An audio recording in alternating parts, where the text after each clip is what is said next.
Pues bueno, muchas gracias por la invitación.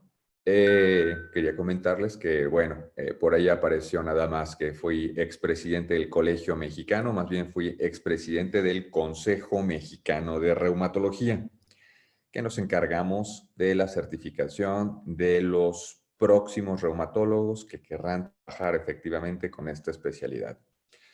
Bueno, me invitaron a hablar el día de hoy de un tema evidentemente que concierne a su grupo, que es esclerosis sistémica.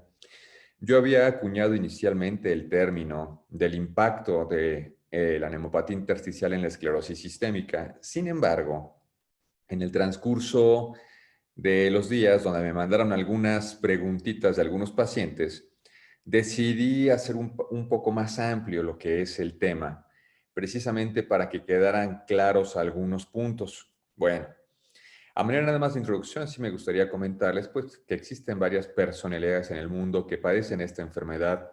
Esta pintura es de su autor es Paul Klee, que fue un pintor que nació cerca de Suiza, de origen alemán, su tendencia prácticamente era el surrealismo. Esta es una de sus obras y vivió prácticamente a finales del siglo XIX.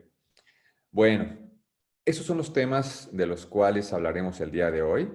Reitero, tocando y teniendo en cuenta varias de las preguntas que me hicieron hacer en días previos.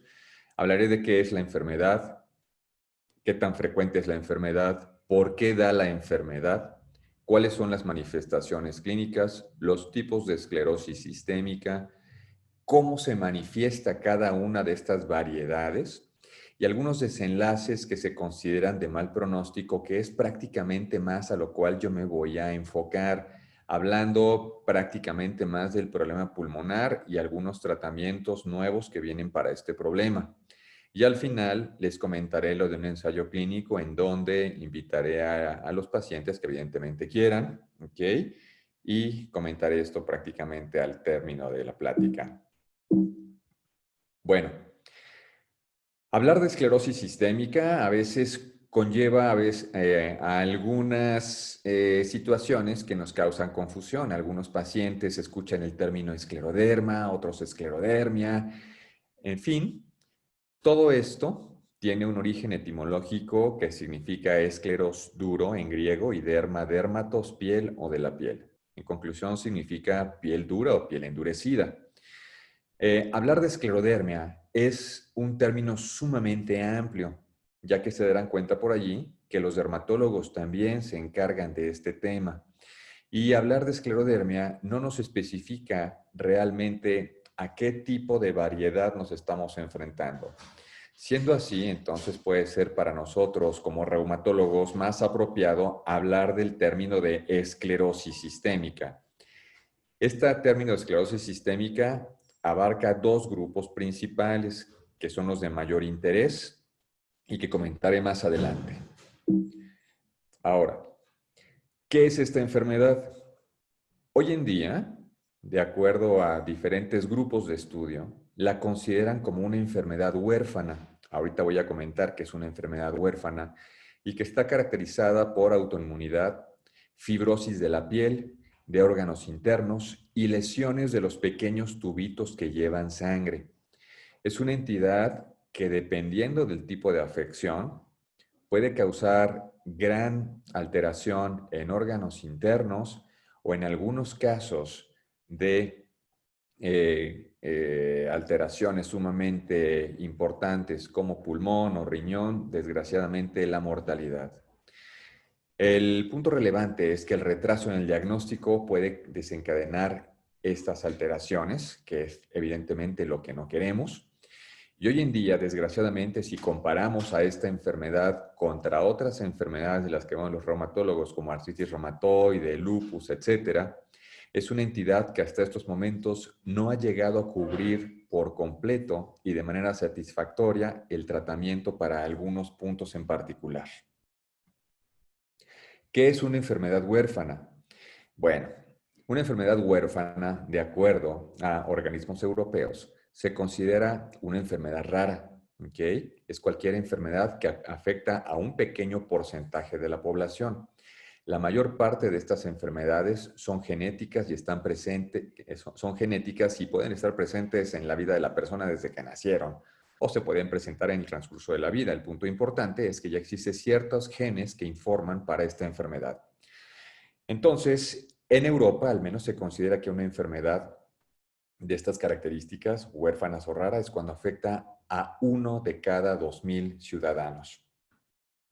Espérenme tantitito porque aquí aparecen varias imágenes. Nada más quiero hacer pequeños porque no me deja ver bien mi pantalla. Listo, ya. Hoy en día existe una organización que es el European Reference Network que trata de estudiar a las enfermedades raras del tejido conectivo y está tratando como objetivo de ofrecer una atención homogénea y de alta calidad para el desarrollo e identificación de los nuevos tratamientos para estas enfermedades, específicamente a la esclerosis sistémica. Bien, hace varios años, todavía prácticamente a mediados del siglo XX, el número de casos nuevos para esta enfermedad era muy pequeño, de 0.6 a 19 casos por millón al año. Y vean ustedes, puse a propósito los años en los cuales se identificó esto, fue prácticamente a mediados del siglo XX, y el número de casos por millón, pues era de 4 casos por millón. O sea, se supone que para estas épocas presentar esclerosis sistémica o esclerodermia realmente era sumamente raro. Pero vean lo que sucedió prácticamente más o menos en la época de los 80s. Este número de casos incrementaron, pero no es porque haya sucedido una epidemia y hayan surgido nuevos casos, no, realmente lo que transformó el número de casos nuevos fue que prácticamente se desarrollaron los criterios de clasificación para esclerodermia o esclerosis sistémica que ocupamos. Siendo así, entonces, muchos pacientes que no tenían diagnóstico entraron a este diagnóstico precisamente por el uso de los criterios de clasificación. Bueno, como se darán cuenta, es una enfermedad que afecta a ambos sexos. Sin embargo, al igual que todas las enfermedades autoinmunes del tejido conectivo como lupus, artritis reumatoide, son enfermedades que son mucho más frecuentes en el género femenino que en los hombres. Siendo así, entonces, de 4 pacientes, 3 son mujeres y 1 es un hombre.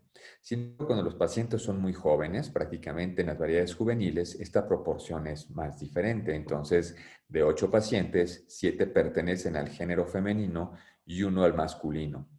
Cuando esta enfermedad se comienza a presentar después de los 50 años, de 3 pacientes, 2 pertenecen al género femenino y 1 al masculino. ¿Ok?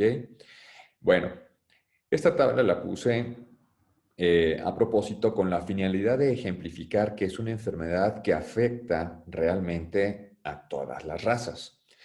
Sin embargo, de manera relevante, me gustaría hacer mención a este grupo. Existen ciertas características poblacionales que inciden específicamente en que en algunas razas o etnias tengan mayor prevalencia de esta enfermedad. Los Choctaw son una población indígena del norte de Estados Unidos. Como se darán cuenta, el número de casos por millón es altísimo cuando lo comparan contra otras poblaciones en donde es menor. Siendo así, es muy factible que existan ciertos factores ambientales que influyen directamente en el desarrollo de esta enfermedad, situación que es un hecho y del cual voy a comentar un poquito más adelante. Bien. Una de las preguntas que hacían en las que me mandaron era que si no se sabía cuál era el origen todavía. Bueno, en realidad no se sabe por qué se desencadena específicamente la enfermedad. Es una entidad que puede aparecer a cualquier edad, es más frecuente en mujeres en época reproductiva, pero algo muy importante es esto. Si una persona no tiene genes que codifiquen para esta enfermedad, pues evidentemente no le va a dar la enfermedad. Entonces, siendo así, para que ustedes desarrollen esta enfermedad, tienen que tener, como las computadoras, un chip en sus genes que codifica para esta enfermedad. Estos genes identificados son estos, el HLA-DR5, DW52 y DR4 principalmente. Ahora, la otra cosa importante. Ustedes podrían tener esta información genética, pero no necesariamente desencadenar la enfermedad. Estos genes podrían quedarse dormidos durante el transcurso de su vida. ¿A qué voy con esto?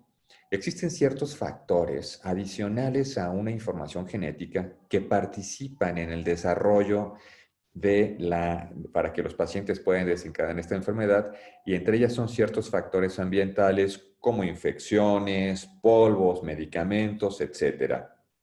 Siendo así, entonces, si se ha identificado que esta entidad está incrementada en frecuencia en algunas personas que son expuestas a algunos productos tóxicos, como cuáles, el sílice.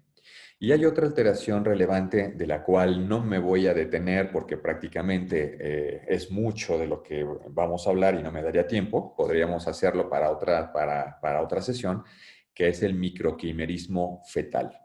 Bien.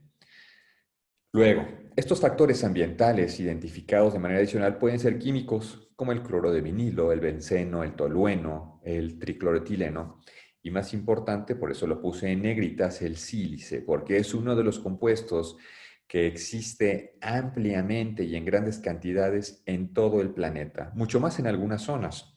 Bien, y algunos medicamentos identificados que tienen riesgo de desenlaces de síndromes esclerodermiformes o bien esclerodermia son el uso de bleomicina, que es un antineoplásico, pentazocina o el triptofano.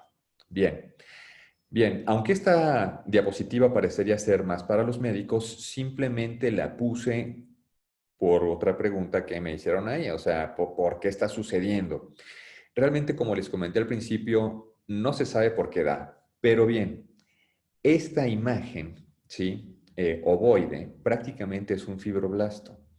Es la célula formadora de colágena de diferentes tipos.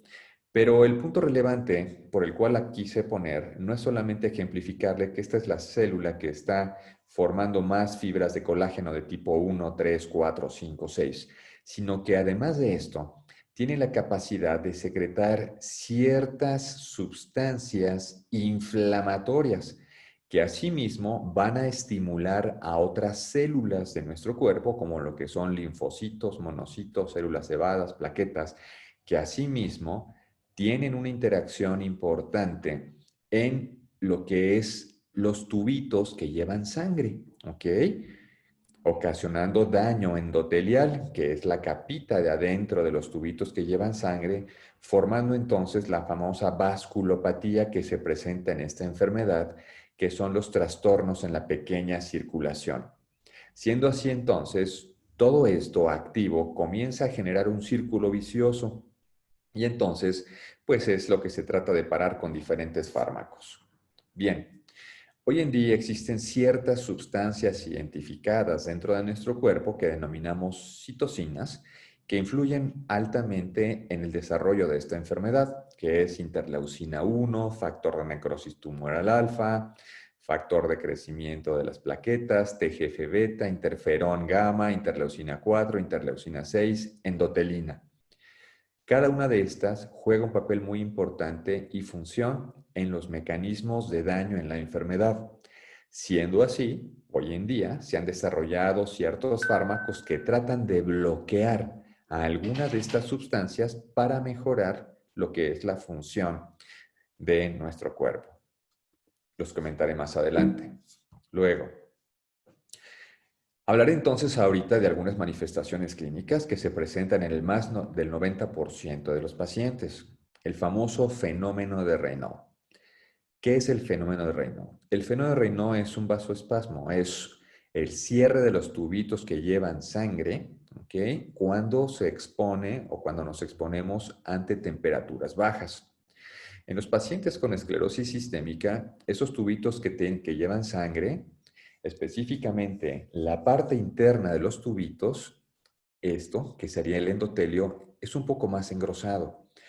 Y si de alguna manera todos nosotros reaccionamos con cambios de temperatura cuando nos exponemos al frío, en los pacientes con esclerosis sistémica es mucho mayor debido a este daño endotelial. Siendo así, la exposición al frío ocasionará inicialmente que el paciente note que sus manos son pálidas. Si este fenómeno o la exposición al frío persiste, consecuentemente se tornarán azules. y cuando las calentamos se tornarán rojas. Bien, esta es una entidad que, como comenté hace rato, se presenta en más del 90% de los pacientes. ¿Ok? Esta es una de las características que muchos de ustedes han notado en el desarrollo de su enfermedad. Y sin embargo, ¿qué sigue después de esto? Bueno, de hecho, una de las relevancias del fenómeno de Raynaud, específicamente, es que a partir del inicio del fenómeno de Raynaud es que se considera el inicio, valga la redundancia, de esta enfermedad. Es así que muchos pacientes comenzaron con fenómeno de Raynaud hace 10 años y apenas están notando cambios de induración de la piel. Cuando van con el médico, el médico les pregunta, bueno, ¿cuándo comenzó con su problema? Probablemente ustedes vayan a hablar nada más del momento en el cual notaron ustedes la induración cutánea. En realidad no es así. Su enfermedad comenzó hace 10 años, cuando comenzó el fenómeno de Raynaud. Esto es relevante, sobre todo por el curso clínico que comentaré más adelante y las implicaciones que tiene este tiempo valioso para iniciar un tratamiento y notar cambios en ustedes. ¿Qué sigue entonces? Después de estas alteraciones circulatorias comienza a existir una fase que denominamos fase edematosa, en donde ustedes van a notar los dedos gorditos. ¿Ok? Esta es una fase activa de la enfermedad. Y posteriormente esos dedos gorditos se van tornando más duros, con la piel lisa, brillante, con pérdida de pliegue, y nosotros lo denominamos como esclerosis. ¿Ok? Bien, ahora, otra cosa relevante. La induración en la piel se puede presentar de diferentes maneras en los pacientes. Hablar de la esclerodermia o esclerosis sistémica no es lo mismo en todos los pacientes. Hay pacientes que tienen enfermedades leves, hay pacientes que tienen enfermedades moderadas y otros con variedades muy agresivas. La forma y la extensión de la afección cutánea en ustedes nos ayuda para caracterizar a dos grupos principales de pacientes.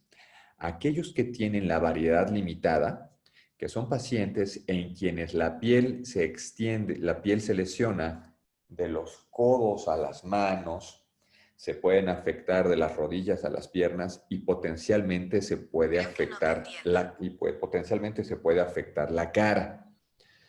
Aquellos que tienen la variedad difusa, además de tener la afección a esas partes, por default tienen también ya afección a tórax.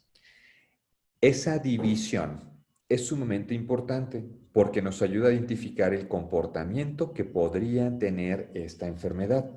Los pacientes con la variedad difusa tienen enfermedades un poco más agresivas que los pacientes que tienen la variedad limitada. Bien. Los grados de afección son muy variables, como comenté, de pacientes a pacientes. Hay pacientes que tienen variedades tan leves que ni cuenta se dan de que tienen la enfermedad, ¿ok? Y casos tan agresivos en quien en pocos meses la piel está sumamente indurada. En algunos casos es imposible de realizar pliegues, tanto que esto puede ocasionar limitación para realizar movimientos. Y la afección a órganos internos, porque como se darán cuenta, no es una entidad que afecta solamente la piel o los pequeños tubitos que llevan sangre, sino puede haber afección a órganos internos de diferentes magnitudes. Esta afección a órganos internos puede ser de manera paralela o posterior a una afección cutánea. Bien. Esta es una imagen simplemente para demostrarles la afección a uno de los principales órganos que en esta entidad se puede presentar, que es el pulmón, más frecuentemente vista en los pacientes que tienen la variedad difusa de la enfermedad. Bien, ahora bien, cuando nos enfrentamos nosotros a un paciente en quienes sospechamos esta enfermedad, nosotros como reumatólogos, ¿qué criterios utilizamos? Bueno, esos criterios son los últimos criterios que surgieron para que nosotros pudiésemos identificar a que un paciente con alguna enfermedad del tejido conectivo corresponda a esta enfermedad, esclerosis sistémica. Se denominan criterios ACR-EULAR y es por la conjunción del grupo europeo y el grupo americano. Entonces, estos criterios son, y el que mayor puntaje tiene es la induración cutánea de los dedos de ambas manos que se extiende en esta región. ¿Ok? en la región de las manos. Ese es el puntaje mayor, de hecho da 9 puntos. Para que nosotros podamos clasificar un paciente con esclerosis sistémica, al menos debería de tener 9 puntos. O sea que si un paciente tiene nada más basta con ese criterio para decir que tiene la enfermedad. Sin embargo, existen otros criterios de clasificación, porque no todos tienen que es la esclerosis de los dedos. Son los dedos afilados, lisos, con pérdida de pliegues. ¿Ok?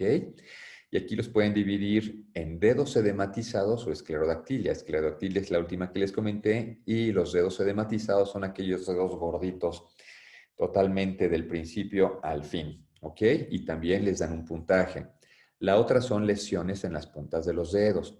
Estas lesiones en las puntas de los dedos la mayor parte de las veces son ocasionadas por una cosa que es isquemia. Isquemia es falta de oxigenación a algunas regiones. En este caso, aquellos pacientes que tienen fenómeno de Raynaud crónico, como no llega la sangre de manera adecuada, la punta de los dedos se puede comenzar a morir y ocasiona fenómenos isquémicos, muerte en la piel. Y esto conlleva la formación de ulceritas en los dedos, que también les dan un puntaje. La otra son telangiectasias, que son aquellos puntitos rojos que ustedes han notado en algunas partes de su piel. Ahora también se utiliza la capilaroscopía. No en todos los hospitales se realiza, pero mediante un capilaroscopio nosotros vemos en el lecho ungueal la presencia de lesiones en los capilares. ¿Ok? Bien. Otro criterio, hipertensión pulmonar o bien hemopatía intersticial, el fenómeno de Raynaud. No sé si pueden apagar sus micrófonos, por favor.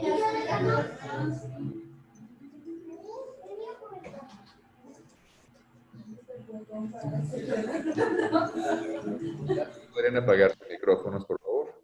Como ese gusanito. A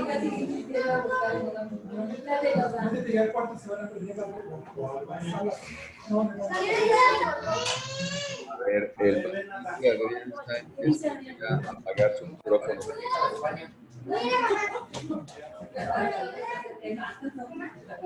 Adrián.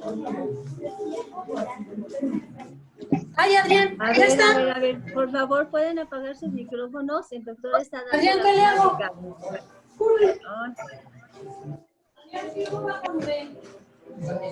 Yo no dije que iba. A ver, Adrián Sánchez, ¿pueden apagar su micrófono, por favor? Ok, gracias. Y el otro son... Los anticuerpos también son altamente utilizados y nos ayudan a caracterizar específicamente estos dos grupos de pacientes, que son los pacientes...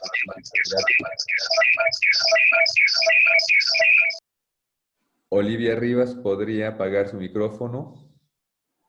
Ok. A caracterizar estos dos grupos de pacientes. Bien.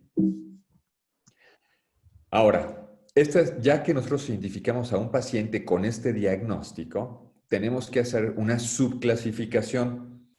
Esa subclasificación, como les comenté hace rato, es sumamente importante porque a nosotros como reumatólogos nos puede orientar hacia dónde va el paciente con respecto a las manifestaciones clínicas.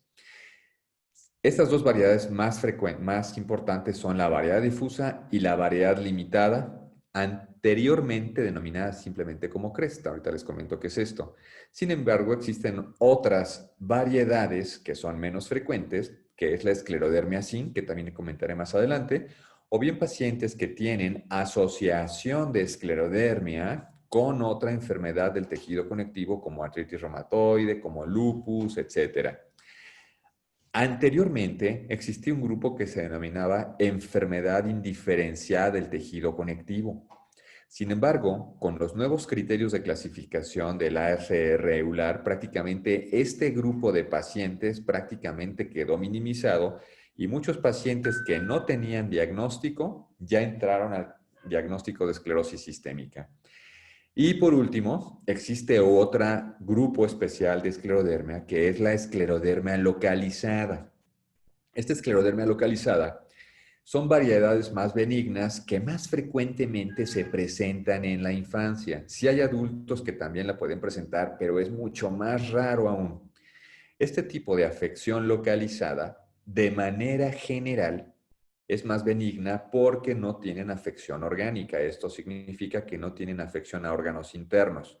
Muy pocos casos nos han tocado en donde pacientes con estas variedades localizadas sí tienen afección a otras estructuras de nuestro organismo, como alteraciones neurológicas, casos que me han tocado específicamente en el Hospital General de México, pero son aún más raros. De estas esclerodermias localizadas son las más frecuentemente vistas, las morfeas, que son lesiones circulares en su cuerpo, o las lineales, que son líneas que pueden afectar de la cara, tronco, brazo, pierna, etc. Bien.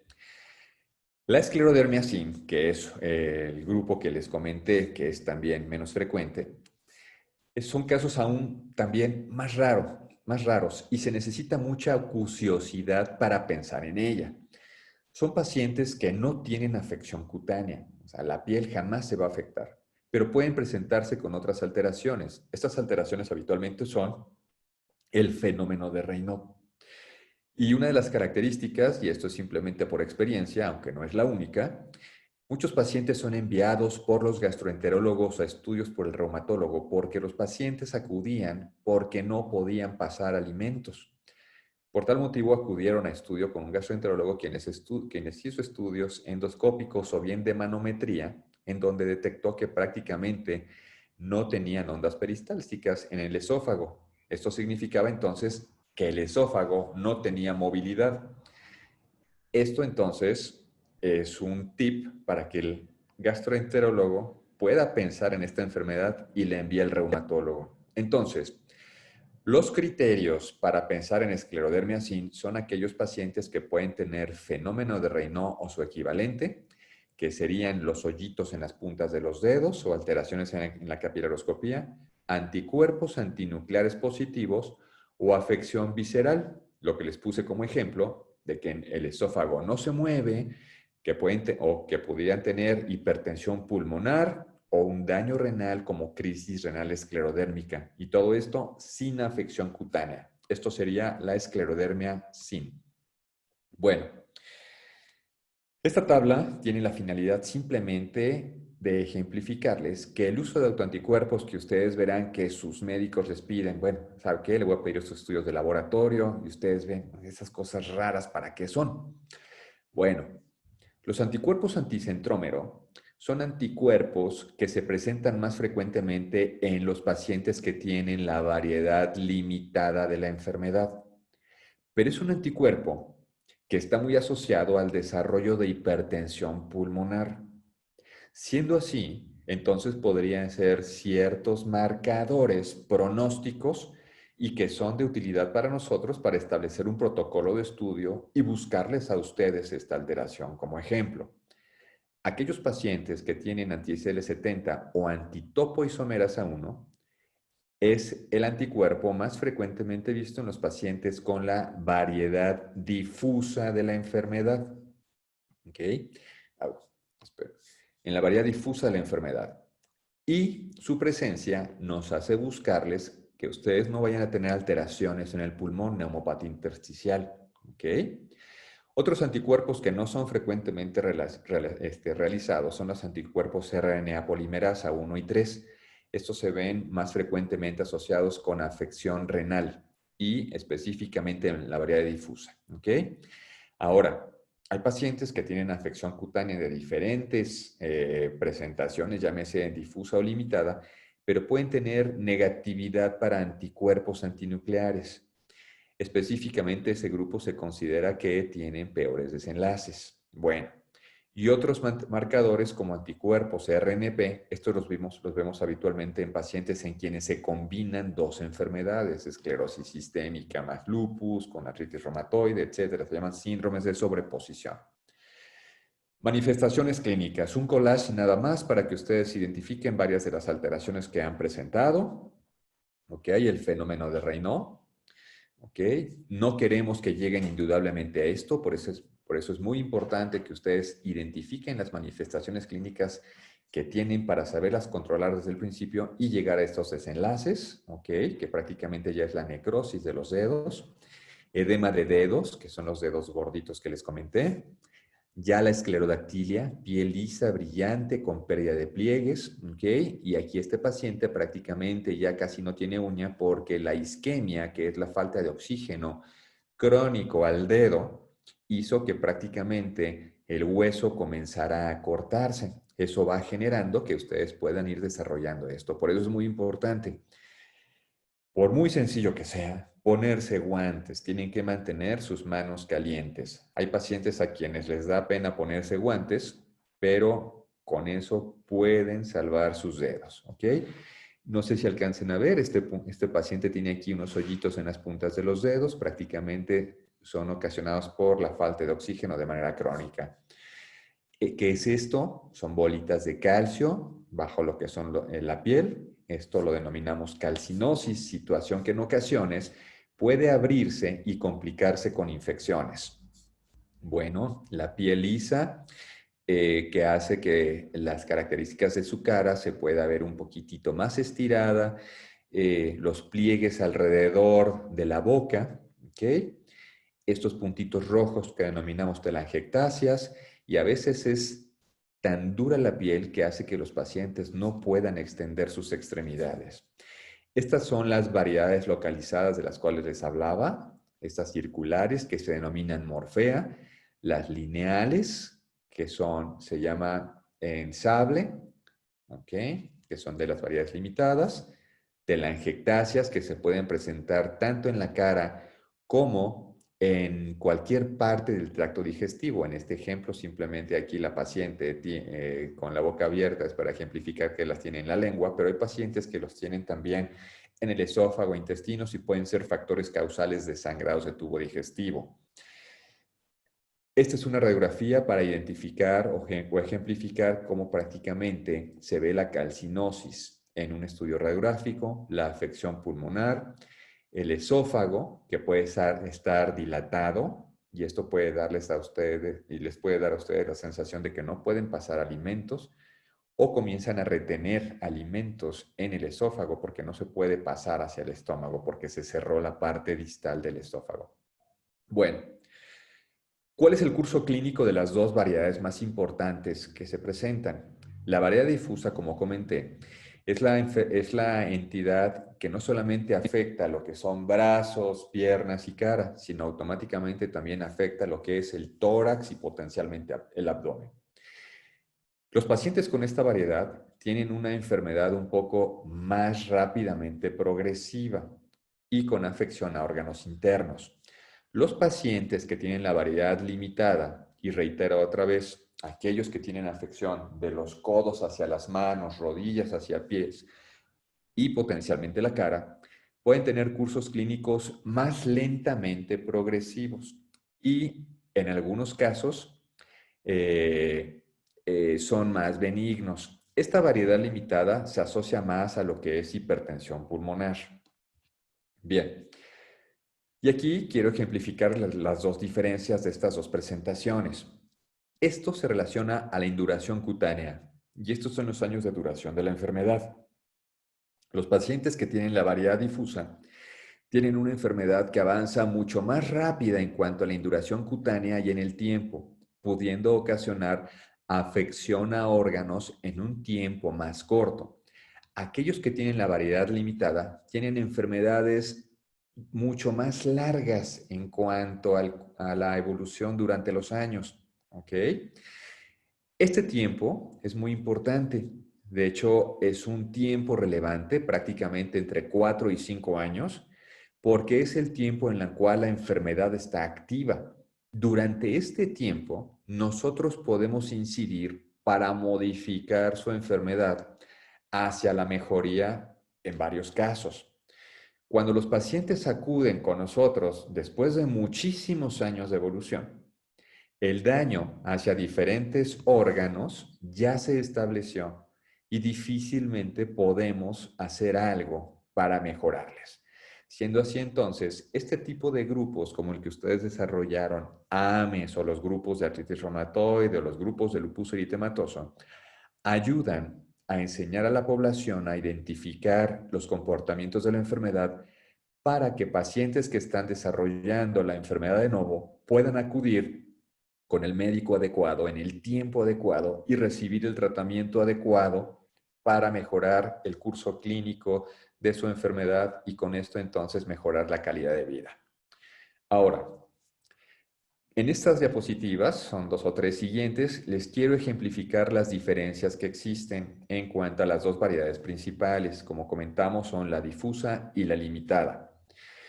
Aunque en ambas entidades las manifestaciones clínicas podrían presentarse, las mismas manifestaciones clínicas, llámese el fenómeno de Raynaud, los dedos gorditos, el que les rechinen los tendones, a varios de ustedes van a sentir ahí que les rechinen los tendones, se denomina fricción tendinosa, u otras manifestaciones. Algunas de estas son más frecuentes en algunas variedades. Esas diferencias las puse en rojo específicamente para hacer la diferencia. En este caso, la fricción tendinosa, que es que le rechinen los tendones, es más frecuentemente vista en los pacientes con la variedad difusa y aquellos que tienen las variedades difusas más agresivas. Es raro verla en los pacientes con las variedades limitadas. La formación de calcinosis, que son las bolitas de calcio bajo la piel, o telangiectasias, son más frecuentemente vistas en los pacientes con las variedades limitadas.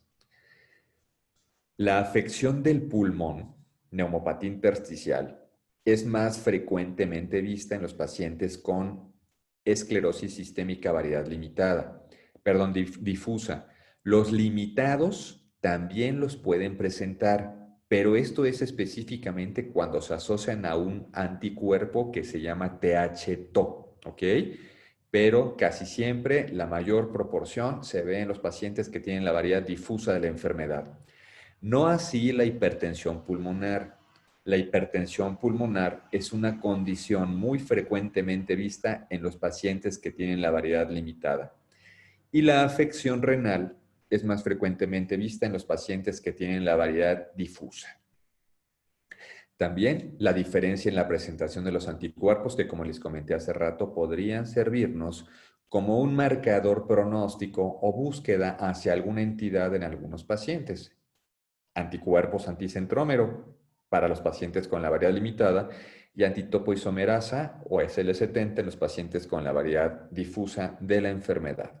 Bien, bueno, esta diapositiva simplemente ejemplifica lo mismo. Pacientes que tienen anticuerpos marcadores para enfermedades más agresivas, que son aquellos que tienen el TH-TO, SL70 y RNA polimerasa, y pacientes con mejores pronósticos, que son aquellos que tienen anticuerpos anticentrómero o anti-RNP. Bien, ahora, pregunta, ¿influyen en la enfermedad algunos factores ambientales para que los pacientes se pongan peor? Probablemente, a bote pronto, la respuesta sería tal vez no. Sin embargo, existen ciertos factores que por muy sencillos que parezcan, podría ser a final de cuentas que sí para alguna condición en particular. Realmente los alimentos en sí no tienen o no influyen directamente en que un paciente tenga un curso clínico peor de la enfermedad. Pero de todo lo que nosotros comemos, potencialmente sí algunos que pueden ocasionar que los tubitos que llevan sangre se cierren. ¿Cuáles creen que sean ustedes que sean estas sustancias? El café de grano, la Coca-Cola, los tés principalmente, que tienen sustancias que hacen que los tubitos que llevan sangre se cierren, vasoespasmos. Por tal motivo, entonces, este tipo de sustancias estarían no recomendados en esta enfermedad. Fuera de eso, lo demás, no hay ningún problema. Se pueden comer taquitos al pastor sin ningún conflicto, ¿ok? Bueno. Entonces, otras cosas, el tabaquismo. El tabaquismo no solamente influye en afección pulmonar, sino también genera vasoconstricción. Aquellos pacientes que tengan fenómeno de Raynaud, por favor, no fumen. El fenómeno de Raynaud podría agravarse, dando desenlaces sumamente catastróficos como pérdida de los dedos. En algunos pacientes el estrés y indudablemente lo que es la exposición al frío. Bien. Algunas personas que se dedican a la construcción y utilizan esas máquinas de vibración potencialmente pueden desencadenar también fenómenos de Raynaud. Y algunos fármacos también podrían desencadenar fenómenos de Raynaud. ¿Cuáles son? Algunos antigripales que generan vasoconstricción, ¿ok? Lo que tenga fenilefrina, etcétera, no está indicado para esta enfermedad por el riesgo de desencadenar fenómeno de Raynaud. Bueno, eso nada más para ejemplificar algunos de los protocolos que realizamos y sospechamos en que el paciente tiene hipertensión pulmonar, fibrosis pulmonar, afección renal, cardíaca o síntomas gastrointestinales. No lo ahondaré mucho, todavía falta un poquito de la plática y entonces tal vez lo comentaré al final. Bueno, para tratamientos, hoy en día existen ciertas guías que son las guías del EULAR, donde prácticamente y basado en la evidencia se recomienda el uso de ciertos fármacos. Esos tratamientos tienen la finalidad de evitar la lesión vascular, modular la respuesta inmune y evitar la fibrosis. Y otra cosa relevante que me gustaría comentarles. Por algunas circunstancias, existen diversos fármacos milagros o las indicaciones de la vecina de que, mira, tómate este medicamento que compré en la farmacia porque para mi artritis me quitó la inflamación y me fue muy bien. Y esto me refiero específicamente al uso de la cortisona. Aunque particularmente para algunas entidades como el lupus, artritis reumatoide, pueda ayudar para disminuir inflamación, y no quiero decir con eso que sea el tratamiento para esas enfermedades, específicamente para esclerosis sistémica les puede ocasionar un gran conflicto. El uso de cortisona para esclerosis sistémica está contraindicado por riesgo de un daño renal que denominamos crisis renal esclerodérmica. Muy pocos pacientes con esclerosis sistémica sí tienen la indicación para utilizar cortisona, pero eso solamente indicado por el médico tratante. Y esas condiciones específicas son un proceso inflamatorio del pulmón e inflamación del músculo principalmente, ¿ok? Fuera de eso, no piensen en esteroides. Si ven que alguien que no es médico, reumatólogo, y que es alguien cercano, etcétera, la vecina, tómate este medicamento, y les pongo un ejemplo ahí de un nombre comercial, el Artridol, etcétera, la respuesta es no, ¿ok? Vayan con su médico reumatólogo certificado para que él les pueda indicar la terapéutica más apropiada. Bien, siendo así entonces, el tratamiento para los pacientes con esclerosis sistémica es un tratamiento interdisciplinario donde el reumatólogo lleva la batuta.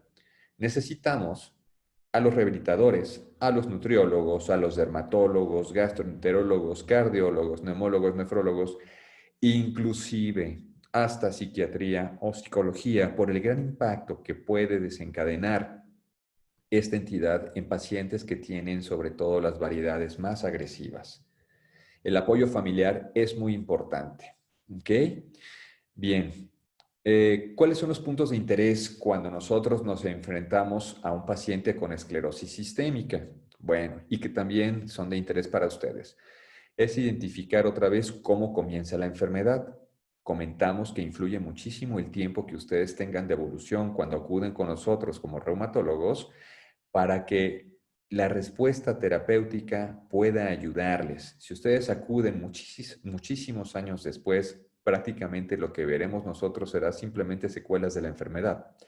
Entonces es muy importante acudir de manera oportuna. Entonces, aquí yo les pondría como ejemplo, todo paciente con fenómeno de Raynaud de reciente inicio tendría que acudir a evaluación con un reumatólogo.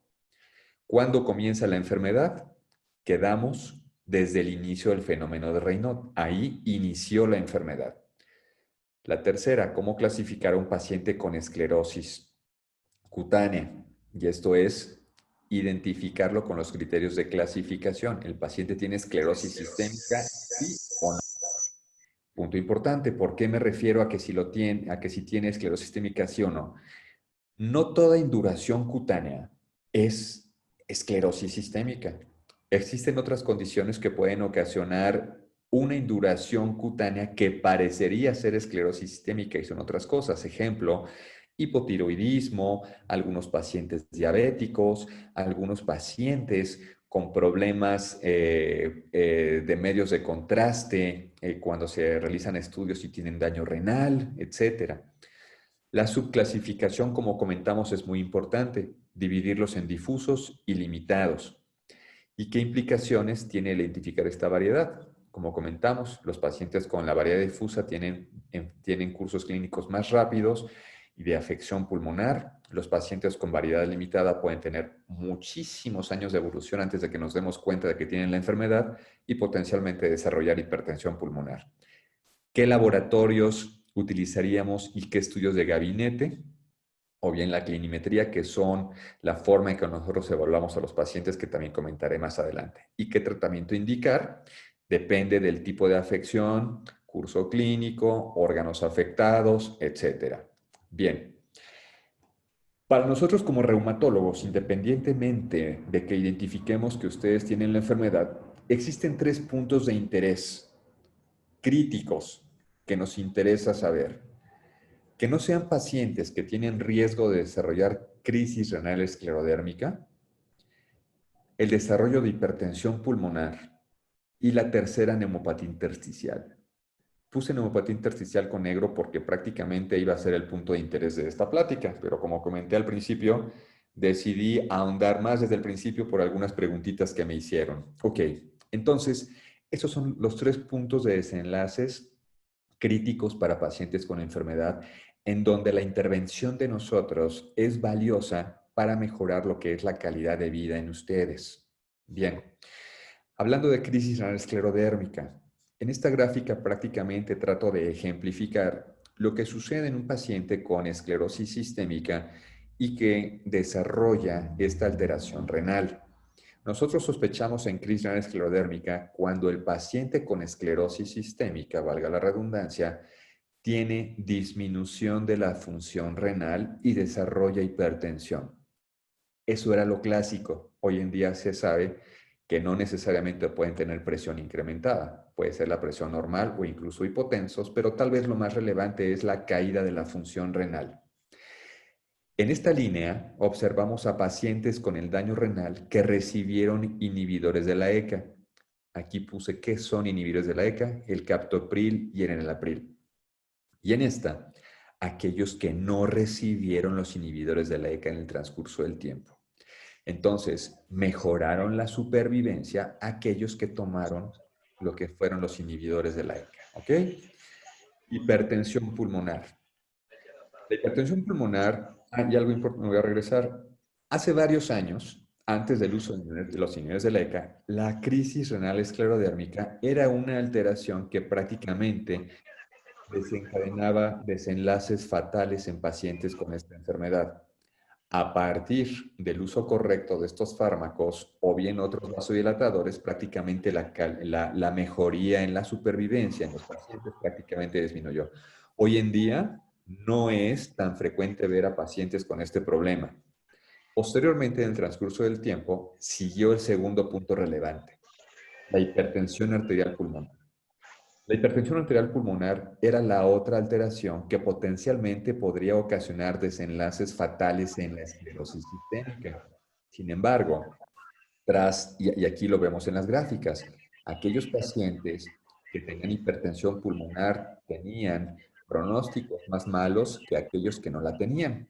Pero aquí es donde entran estos fármacos. A partir del uso de estos fármacos que denominamos vasodilatadores, que significan fármacos que abren los tubitos que llevan sangre, se mejoró la calidad de vida en los pacientes. Creo que ahí hay alguien que tiene su micrófono abierto. Por favor, si podrían cerrar su micrófono.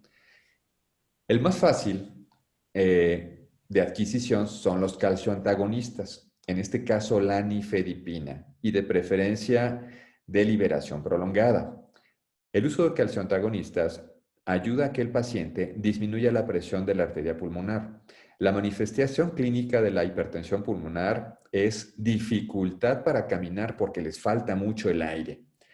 Cuando nosotros a un paciente con hipertensión pulmonar les indicamos ese tipo de fármacos, mejoran la capacidad funcional para moverse, mejora su calidad de vida. Sin embargo, existen pacientes con esta afección tan intensa que requieren otro tipo de fármacos. Las nuevas guías de tratamiento para hipertensión pulmonar en esclerosis sistémica sugieren el uso de inhibidores de la 5-fosfodiesterasa. Siendo así entonces, lo que es el Viagra, ¿sí? O lo que es el Cialis, no solamente tienen una utilidad de fin de semana, sino también puede ayudar a mejorar la calidad de vida en los pacientes para este problema. El sildenafil, que es el Viagra, y el tadalafil, que es el Cialis, son de los mejores vasodilatadores, abren los tubitos que llevan sangre. Hoy por hoy son de los principales fármacos para el control de la hipertensión pulmonar.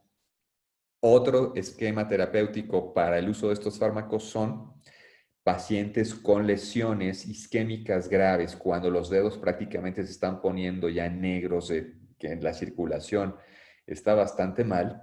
La indicación de sildenafil o tadalafil es altamente eficaz para el control de este problema. Y tal vez lo mejor de lo mejor para el control de la hipertensión pulmonar son los inhibidores de la endoteliina 1, que es el bosentan, sixtasentan, macitentan. El conflicto importante son los costos que conllevan los tratamientos. Ese es un gran conflicto. Por tal motivo, la sugerencia es que tengan siempre alguna institución de seguridad social como IMSS, ISSSTE, Marina, Pemex, etcétera, o bien un seguro de gastos médicos mayores. Bueno, el tercer punto es la neumopatía intersticial, que es prácticamente a lo cual me iba yo a enfocar más. Esta neumopatía intersticial, antes de sus tratamientos, también tenía desenlaces no favorables, ¿ok? De hecho, uno de los parámetros que utilizamos mucho para evaluar la función del pulmón es una cosa que denominamos capacidad vital forzada, ¿ok? Bueno, hasta estos momentos, entonces, la esclerosis sistémica es de las enfermedades sistémicas autoinmunes del tejido conectivo, y dentro de este grupo de enfermedades entran varias como polimiositis, dermatomiositis, artritis reumatoide, lupus, vasculitis, Sjögren, etcétera. Es de las más difíciles de controlar, ¿ok? El manejo clínico de estos pacientes sigue siendo todavía un desafío para nosotros porque prácticamente no tenemos el arsenal terapéutico de respuesta como para otras enfermedades. Hoy en día las opciones son limitadas y tal vez varios de ustedes han notado que tras el uso de estos fármacos no han notado mejoría en varios parámetros. Prácticamente para finales del año pasado hay un nuevo fármaco que será lanzado al parecer este año, que es el nintedanib, ¿ok? Ya fue aprobado específicamente para el problema de la neumopatía intersticial en pacientes con esclerosis sistémica, ¿ok? Entonces, como comenté hace rato, históricamente la crisis renal esclerodérmica fue la primera condición grave tratable en esclerosis sistémica. Posteriormente, la siguiente que tuvo un tratamiento fue la hipertensión pulmonar, ¿ok? Y situación que tras el tratamiento mejoró la calidad de vida y los pronósticos en los pacientes. Y el tercer punto importante ahorita para tratar y mejorar la calidad de vida en los pacientes con esta entidad y que desarrollan afección pulmonar es el desarrollo de los nuevos fármacos. Para estos fármacos se han desarrollado varios ensayos clínicos. Estos ensayos clínicos tienen el fundamento de demostrar una evidencia de mejoría en los pacientes y que nosotros entonces tengamos la certeza de que si los indicamos, ustedes podrían tener una mejoría. Nosotros como médicos identificaremos la manera correcta de darles un solo inmunosupresor o combinarlos, tal como sucede con las enfermedades reumáticas como artritis reumatoide o bien cánceres. Esos tratamientos o la combinación de esos tratamientos van a ser el futuro del tratamiento para la neumopatía intersticial. Nosotros en el Hospital General de México les estamos dando combinación de tratamientos con ciclofosfamida, mofetilmicofenolato y algunos pacientes que sí lo pueden comprar con nintedanib. ¿Ok? Bien. A partir de la afección pulmonar, se establecieron ciertas recomendaciones del consenso europeo. Este consenso está conformado por reumatólogos, neumólogos o internistas, quienes establecieron ciertos objetivos relevantes para identificar el tratamiento de los pacientes y tienen que ver con los factores de riesgo para desarrollo de afección pulmonar, cómo diagnosticar esta afección pulmonar y determinar la gravedad de la enfermedad, cuándo iniciar el tratamiento y las opciones, cómo identificar la progresión de la enfermedad pulmonar, cómo escalar el tratamiento. Escalar es como ir incrementando o adicionando fármacos para el tratamiento de la enfermedad. De todo esto, este consenso dio la recomendación de que todo paciente con esclerosis sistémica debe de realizarse pruebas de función respiratoria y tomografía de alta resolución, debido a que existen pacientes que pueden tener afección pulmonar tan leve inicialmente que a veces no es tan fácilmente identificable. Casi siempre nosotros pensamos en esta enfermedad cuando el paciente tiene tos seca y falta de aire para hacer actividades. Esa tos seca más la falta de aire para hacer actividades es un punto que nos orienta a nosotros a pensar en que el paciente tiene una neumopatía intersticial. La hipertensión pulmonar por sí solita se manifiesta solamente por falta de aire para hacer actividad. Bueno, esta afección pulmonar está ocasionada por una formación excesiva de la matriz extracelular, fibras de colágeno de diferentes tipos en respuesta a un daño en los tejidos, ocasionando entonces inflamación, engrosamiento e induración de lo que son los tejidos. En este caso, le denominamos fibrogénesis, que es la induración del tejido y en este caso en el pulmón, ¿ok? Inicialmente esto va a ocasionar una cosa que se llama neumopatía intersticial, que es el proceso inflamatorio del pulmón. Sin embargo, si este proceso inflamatorio del pulmón no tiene un tratamiento adecuado, entonces ese proceso inflamatorio se tornará en fibrosis. La fibrosis, pues ya es la induración de lo que es el pulmón, ocasionando entonces una alteración no reversible. En este diagrama, algo está sucediendo que me escucho mi voz. Ok. No reversible. Bueno, en este diagrama trato yo de ejemplificar simplemente lo que es el pulmón normal. Esto se llama alveolo, que es la bolsita por donde entra el oxígeno y hay aquí el intercambio con los capilares y la función normal. Esto prácticamente en la figura de abajo tiene la finalidad nada más de ejemplificar lo que va sucediendo cuando todo este alveolo se daña. Todo esto va engrosándose, se va tornando duro, rígido, y el intercambio de oxígeno entre lo que es esta bolsita que es el alveolo y los capilares, pues ya no funciona. Los pacientes ya no pueden oxigenar bien, estas bolsitas ya no se distienden, se tornan totalmente rígidas. Recordemos, el pulmón realmente es como un globo. Si no tiene capacidad de elongarse, la elasticidad, se pierde toda la función.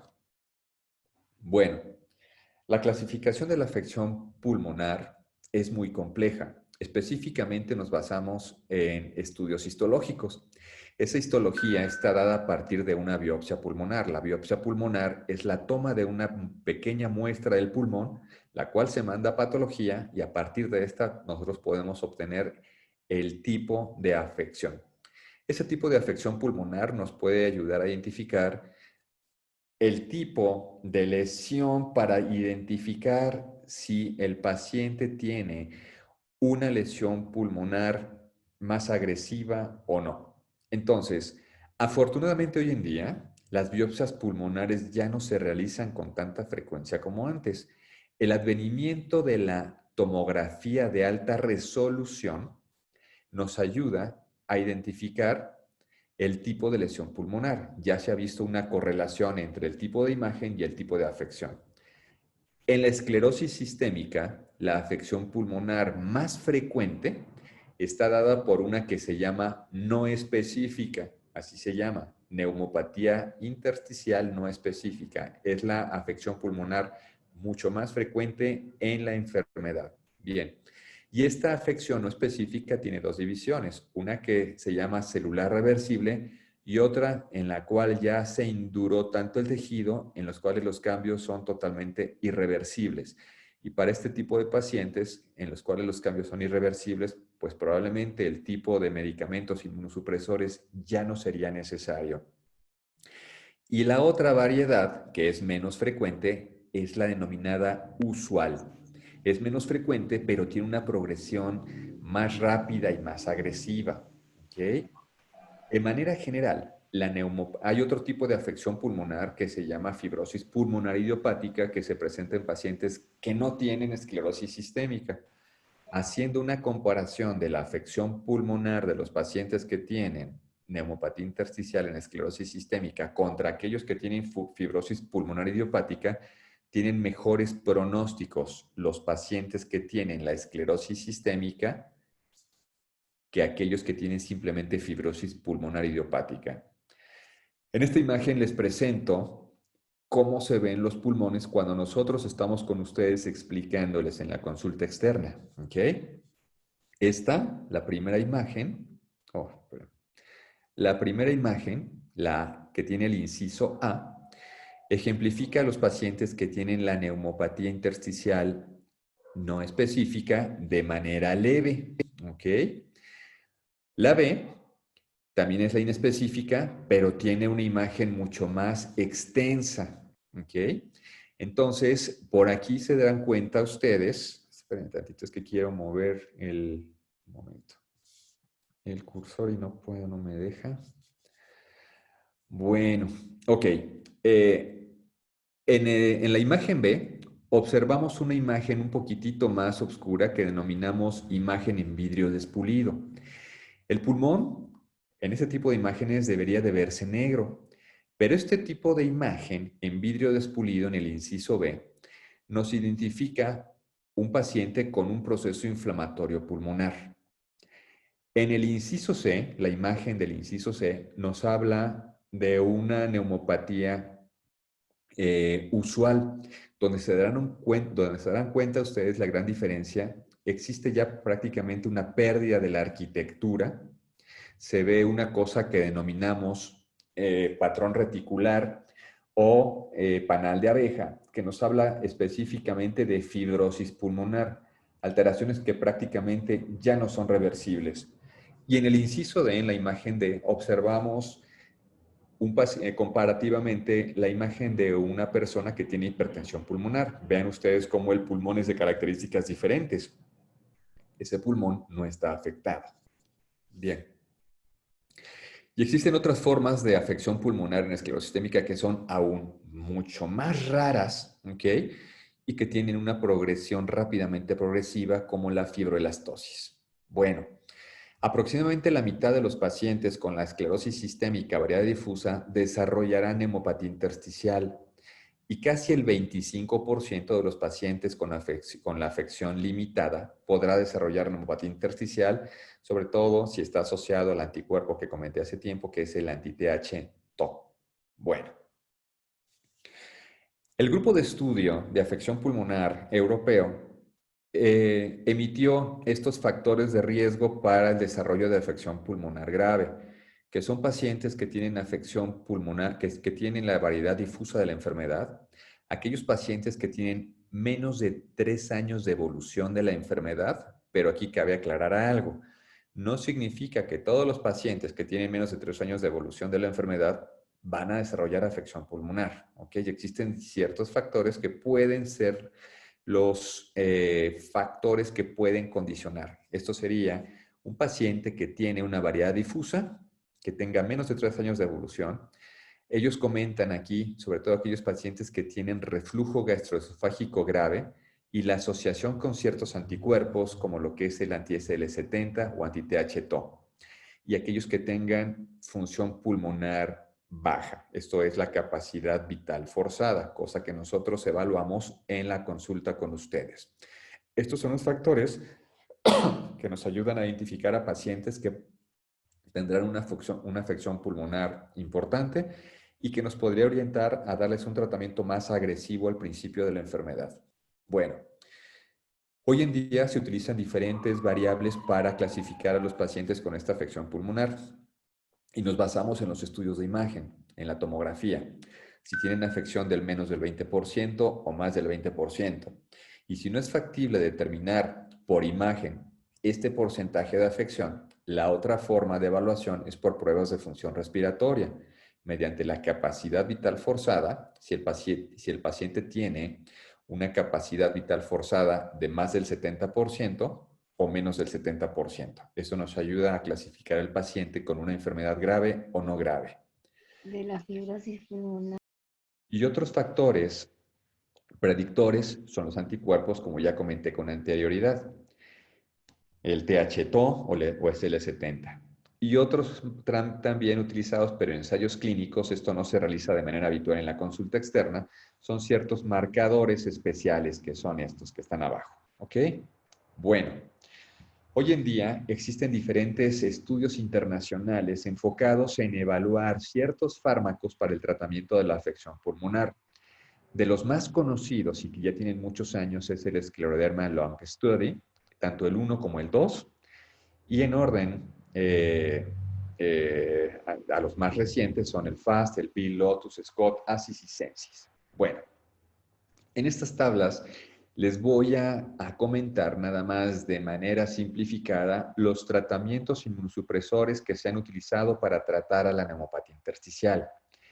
Arriba está marcado, es que ya no puedo ocupar mi cursor, no sé qué pasó ahí, pero bueno, les quería mostrar. Donde dice CYC, significa ciclofosfamida. La ciclofosfamida demostró eficacia para el tratamiento de la neumopatía intersticial en un esquema de prácticamente un año y en donde se evaluó efectivamente la mejoría en la capacidad vital forzada.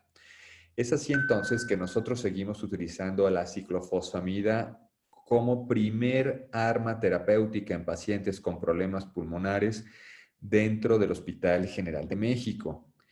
¿Cuáles son los beneficios de la ciclofosfamida? Que es un fármaco bastante accesible, ¿ok? Hablando económicamente. El problema importante, bueno, pues es el falla ovárica. Este fármaco lo utilizamos habitualmente nosotros de manera intravenosa cada mes durante un tiempo.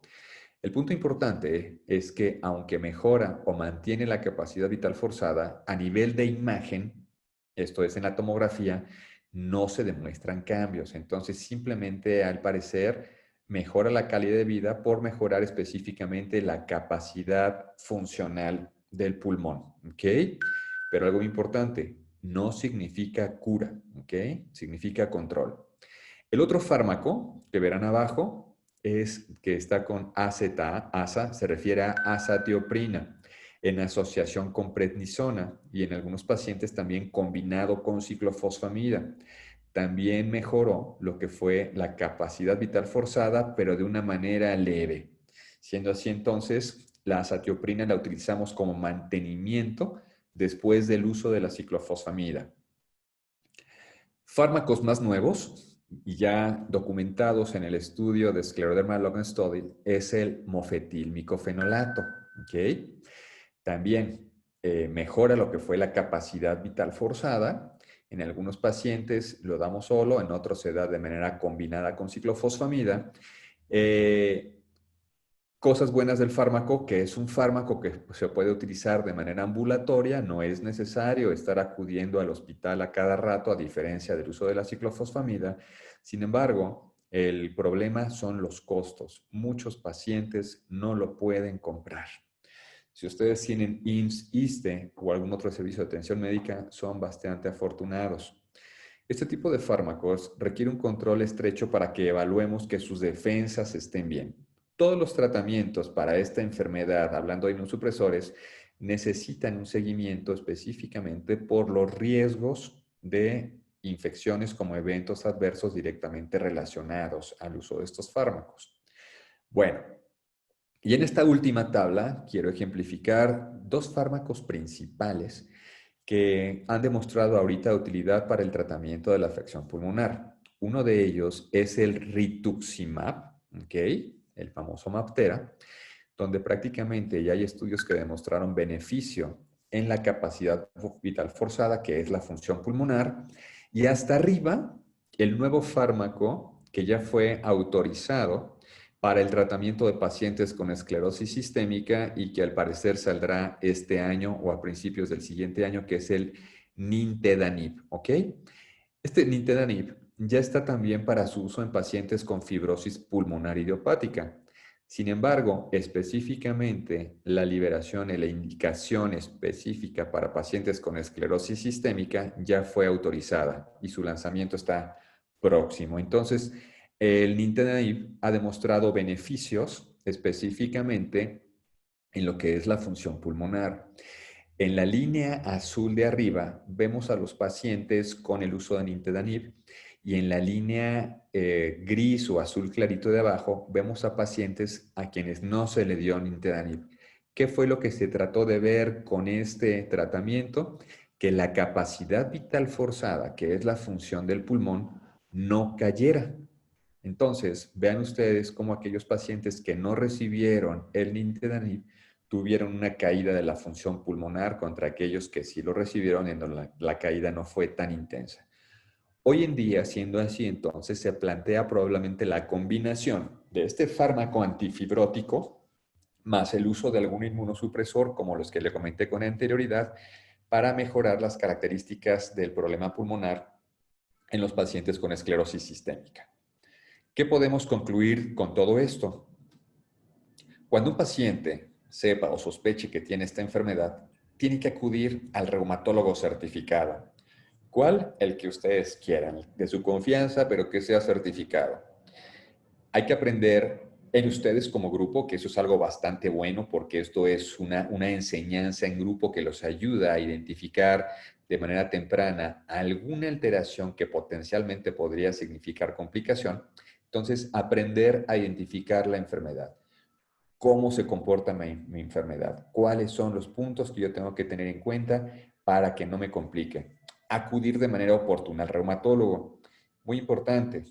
Hay muchos pacientes, y digo muchos pacientes porque son muchos. Me siento muy bien y por ese motivo ya no me tomé el tratamiento. Todo eso a veces llega a dar sustos, no tanto para nosotros, sino para ustedes, cosas que potencialmente llegan a ser no reversibles. Por tal motivo, tener buen apego al tratamiento. Si les decimos, por muy simple que sea, tómese una aspirina, tómese la aspirina. Por muy simple que sea, póngase guantes, traiga los guantes todo el día, ¿ok? Exponer todas las dudas que tengan al reumatólogo en la consulta externa.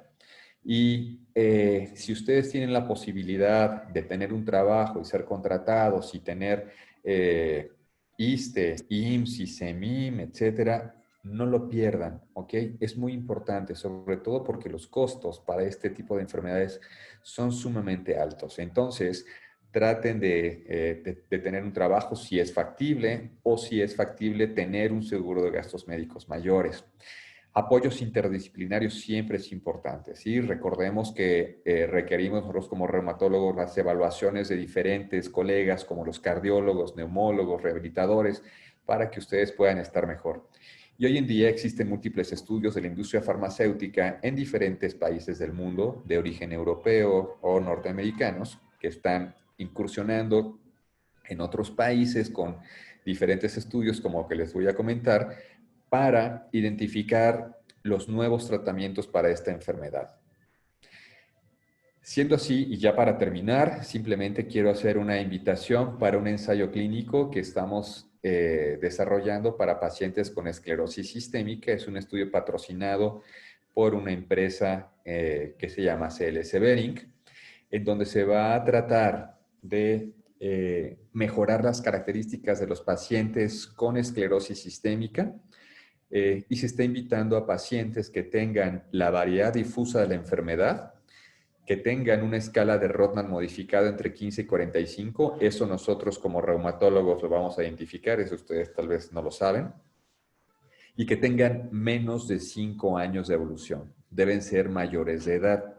El objetivo para esto es mejorar la piel, mejorar la función pulmonar y mejorar lo que es la función física, ¿ok?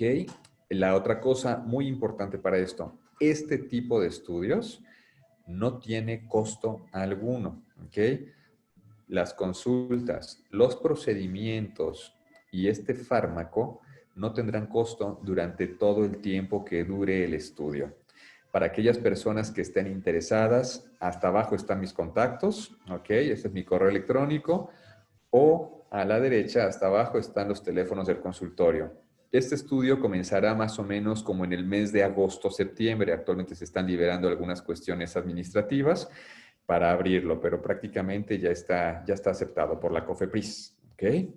Bueno, siendo así, muchas gracias. ¿Tienen alguna pregunta, alguna duda?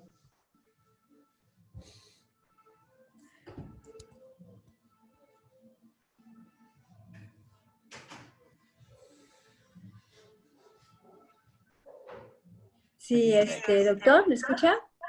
¿Se la escuchó? ¿No? Ok, yo creo que si pudieran abrir sus micrófonos para hacerle una pregunta directamente al doctor, se los agradecería. No sé si mandaron algo al chat. Bueno, mandaron algo al chat, pero lo traté de incluir dentro de la plática, que tendría que ver con los genes, etcétera. Ahorita lo que estoy tratando de ver es chat, más que no puedo con mi... Bueno, si quieren hacerme la pregunta A directamente, ver, porque a ver, no dice, muy interesante, muchas gracias, doctor. tengo bloqueado, no Antonieta puedo Sea. ver en mi pantalla. Ya que cita para todos, el anti-SSL70 refleja que tenemos la esclerosis sistémica difusa. El SL70, sí, claro que sí. De hecho, es el marcador. Hay pacientes que tienen esclerosis sistémica variada difusa y no tienen el SL70, ¿ok? Pero tener SL70 es marcador de la difusa, ¿ok? Se presenta en el 30-35% de los pacientes con esta... No, ya, pero tú tienes que decirlo. Ok, ¿alguna pregunta, por favor? Sí, mi esposa Ruth. Buenos días, doctor. Buenos Me voy a días. salir un poquito del tema. Yo tengo esclerosis sistémica difusa, pero estoy sin esclerodermia. Pero me ha dolido muchísimo la cabeza, doctor, y siento como si tuviera una gelatina en la cabeza y muy mareada. No sé si esto también sea por la enfermedad. Bueno, esa pregunta que me dice sí, realmente no se la puedo responder así en video chat, ¿ok? Yo le sugeriría, tómese la presión arterial, hay que ver cómo está esa presión arterial, hay que ver qué fármacos está tomando. Algunos fármacos de los cuales usted toma como vasodilatadores podrían ocasionar dolores de cabeza, ¿ok? Entonces, todo eso hay que revisarse. Entonces, esa sería la tarea, tómese la presión arterial y hay que revisar todos los fármacos que toma para poder identificar la causalidad de ese dolor de cabeza. Pero per se, el dolor de cabeza no es una condición específica de la esclerosis sistémica. Ok, gracias, doctor. ¿Ok? Hay otra pregunta en el chat, ya que cita, ¿el uso de vasodilatadores en personas con presión arterial baja? No. Cuando ustedes acuden con nosotros como sus médicos tratantes, tenemos que evaluar diferentes variables para identificar el tratamiento adecuado. Siendo así entonces, si usted tiene hipotensión, que es presión baja, evidentemente no le indicaré vasodilatadores, porque eso significaría que la presión se la bajaría aún más. En consecuencia, se sentiría sumamente mal de otras cosas. Se sentiría muy mareada, con dolor de cabeza, ¿ok? O incluso hasta desmayarse. Entonces, dependiendo de las características clínicas de su enfermedad, buscaríamos otro esquema terapéutico, pero en pacientes con hipotensión, dar vasodilatadores de preferencia no. Otra pregunta en chat de Mimi Trujillo, ¿cómo se llama el nuevo tratamiento para la fibrosis? Soy de Honduras. Nintedanib. Nintedanib. Ellos todavía no, me imagino, ¿no? Que ya en Honduras tendrán ellos que tener un doctor que le Efe- pudiera invitar a la nueva, a esta clínica, ¿no? A un proyecto clínico, ¿no? A un estudio clínico.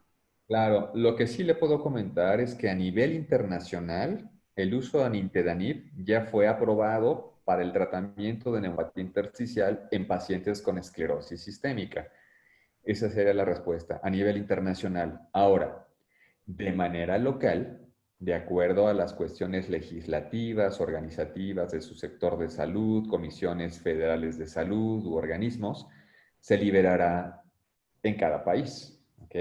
Así es. No sé si tengan alguna otra pregunta por el chat. Aquí en México ya está liberado, doctor. Va a ser el lanzamiento, así es, en breve. No tengo yo la fecha, pero en breve será el lanzamiento. ¿Ok? ¿Habría forma que nos mandaran, no sé cómo se pueda decir, pero la hoja técnica, alguna cosa de esas? Claro, no, mire, lo Contactamos una persona que nos puede apoyar para buscar los medios que se pueda dar ese medicamento en las instituciones. Pero me pidió tanto de ese que platiqué con él como del Bosentan para poderlo llevar y ver si es posible que lo puedan prescribir en las instituciones públicas. Sí, claro. De hecho, el fármaco se llama Nintedanib, ¿ok? Sí. Ya está en la venta con la liberación específicamente para una condición ahorita que se llama fibrosis pulmonar idiopática. Ahora, para esclerosis sistémica también ya fue autorizado, ¿ok? Ahora falta la liberación para la indicación específicamente de neumopatía intersticial en esclerosis sistémica. ¿Cómo funcionaría esto? Bueno, estos son por cuestiones administrativo-legales. Ejemplo, si yo tengo un paciente con esclerosis sistémica en mi consulta privada y mi paciente tiene seguro de gastos médicos mayores, como ese fármaco solamente está para fibrosis pulmonar idiopática en este momento y yo pongo la indicación de nintedanib para neumopatía intersticial por esclerosis sistémica, el seguro de gastos médicos no se lo va a pagar. ¿Por qué? Porque prácticamente la indicación es para fibrosis pulmonar idiopática. Ahora, para este año, que ya se está liberando para la indicación de esclerosis sistémica, ahora sí, ya liberado administrativamente, yo puedo poner, voy a indicar nintedanib 300 miligramos, bla, bla, bla, para neumopatía intersticial por esclerosis sistémica. Entonces, de esa manera administrativa o legal, el seguro de gastos médicos mayores tendría que avalar el pago de ese fármaco, ¿ok? Entonces, para la otra condición, sí está ahorita liberado, ¿ok? Pero ya en breve yo creo que les indicaré cuándo. De hecho, la empresa es Boehringer, ¿ok? Es el fármaco de esta empresa, de Boehringer. Y para comentar, yo les indico, le informaré a usted o a Tina de cuándo es la liberación específica, ¿sí? Pero creo que es este año ya, ¿ok? Gracias, Doc. Creo que es bien importante Ah, porque es de lo que adolecemos ahorita todos los pacientes de escleroderma, ¿no? Los problemas graves es la fibrosis pulmonar y la hipertensión arterial pulmonar. Entonces, al tener ya un medicamento, creo que puede ser un alivio para nosotros, ¿no? Sí, claro. Si es así, yo creo que el Bosentan también, no específicamente para neumopatía intersticial, pero sí hipertensión pulmonar. Y tal vez ustedes como grupo de pacientes, asociaciones, pueden influir directamente para que muchos pacientes puedan tener acceso a estos fármacos desgraciadamente muy caros. ¿Ok? Así es. Gracias, Doc. ¿Ok? Dentro del chat nos dice Yaquecita, ¿ácido micofenólico provoca daño ocular como cataratas? No. El ácido micofenólico o mofetilmicofenolato también es un inmunosupresor. Ese fármaco como efecto secundario, igual, al hablar de efectos secundarios no significa que todos los pacientes tengan los efectos secundarios indicados en lo que son prácticamente todas las guías de uso del fármaco, ¿ok? Son efectos secundarios potenciales. Puede ser colitis, diarrea, náusea en algunos pacientes y evaluamos principalmente alteraciones en la biometría hemática. ¿Cuáles?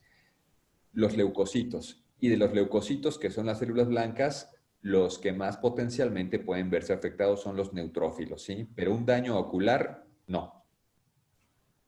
Ok, y Adriana Sánchez, hola, soy Xochitl.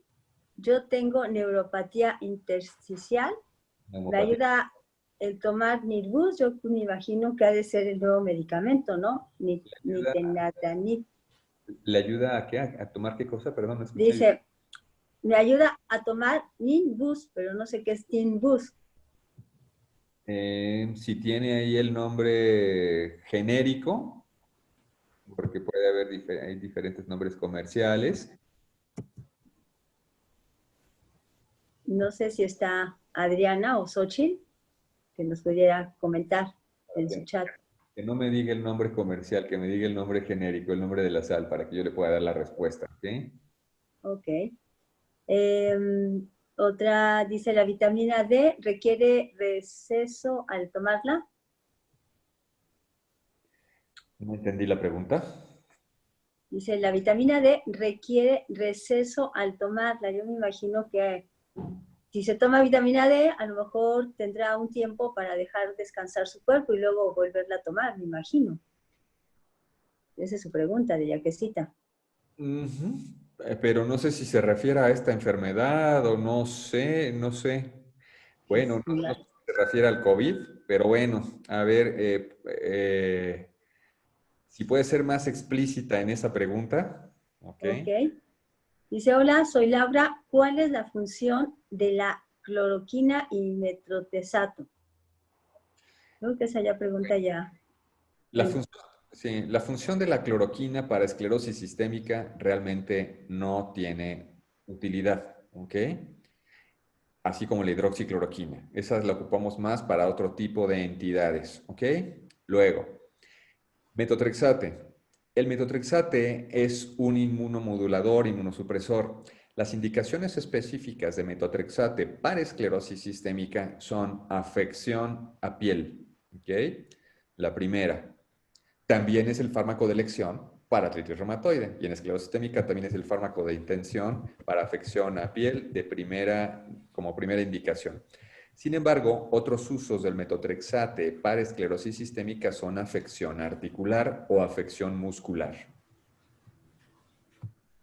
Ok, y bueno, Xochitl ya nos mandó cuál es el medicamento.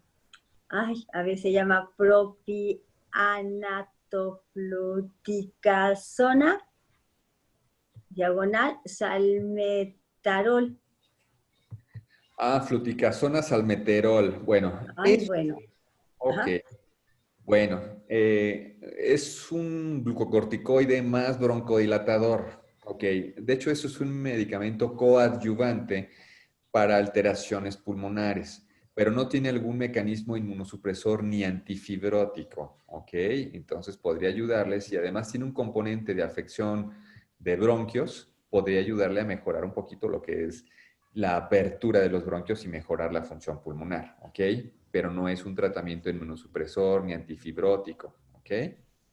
Tiene un efecto antiinflamatorio y broncodilatador, ¿ok? Yaquecita ya nos mandó bien al comentario. Dice, estamos bajos en vitamina D, los enfermos de esclerodermia, y te indican diario tomarla. ¿Es necesario dejarla por un tiempo y descansar? Sí, claro. De hecho, bueno, lo que sí es importante es esto. Hay que identificar los niveles de vitamina D. Si la paciente tiene deficiencia de vitamina D, se requiere ahí el uso de un suplemento de vitamina D diariamente. Hay diferentes posologías.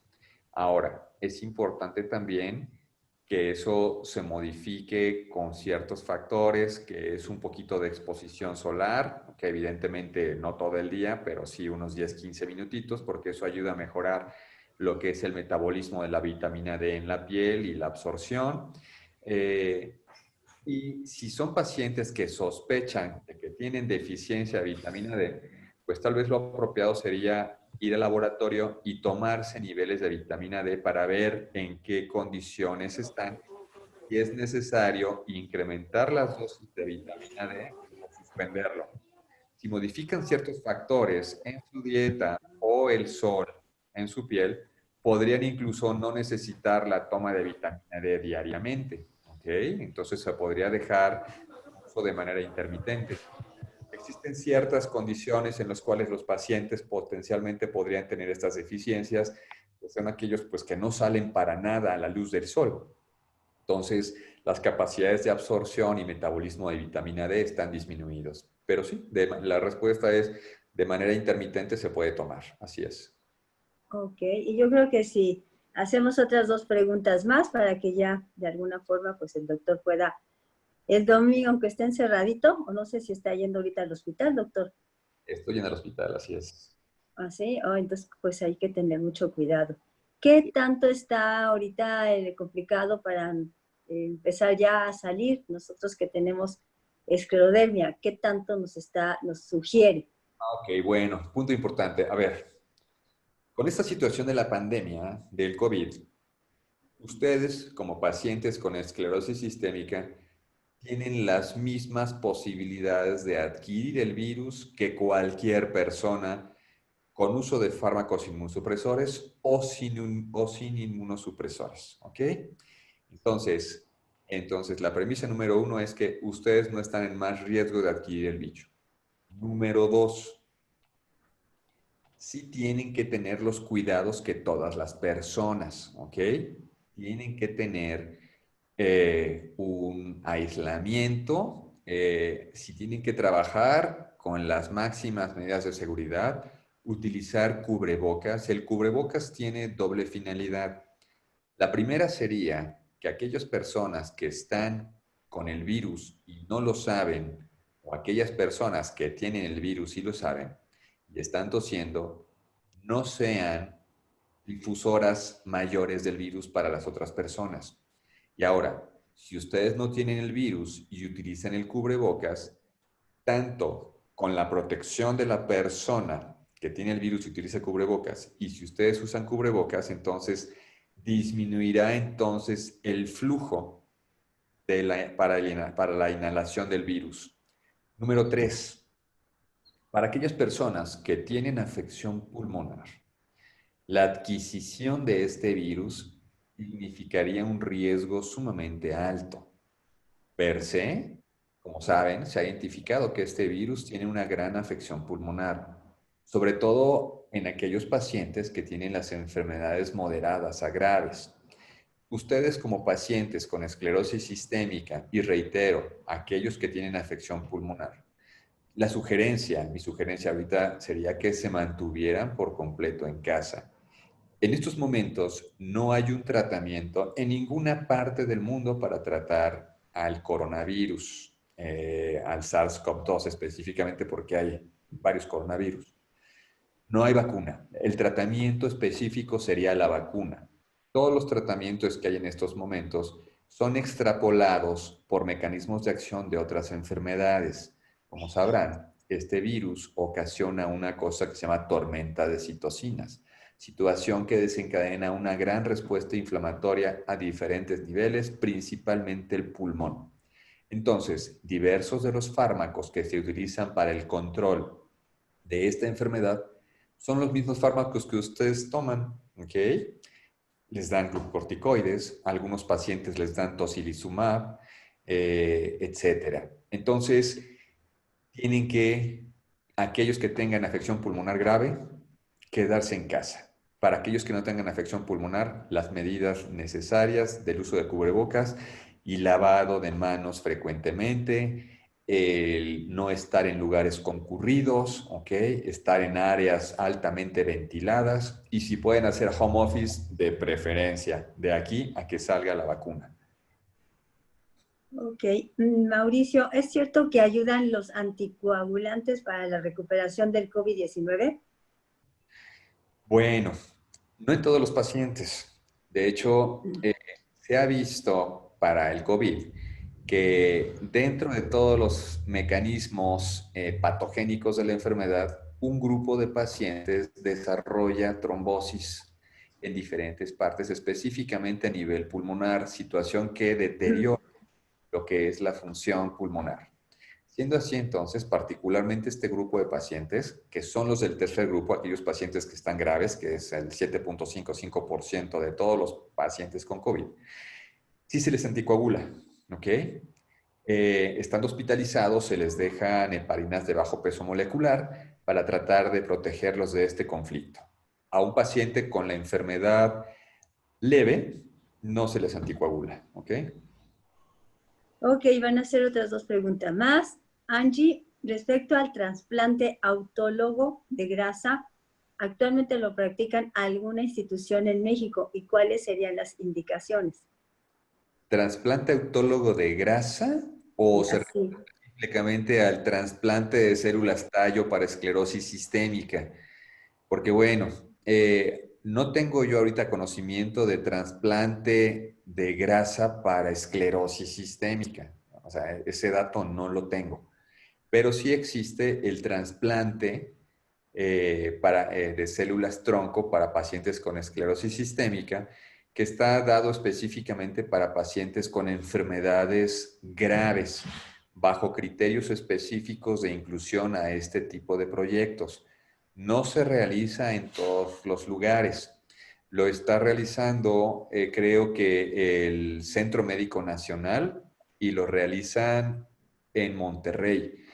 En Europa se realiza en un grupo que se llama el European Bone Marrow Transplantation, ¿okay? Que es una organización, y con ellos se realiza el trasplante de células tronco. Entonces, si se refiere a este trasplante, es como le digo, pero el trasplante de grasa autóloga para esclerosis sistémica, no tengo yo ese dato, ¿ok?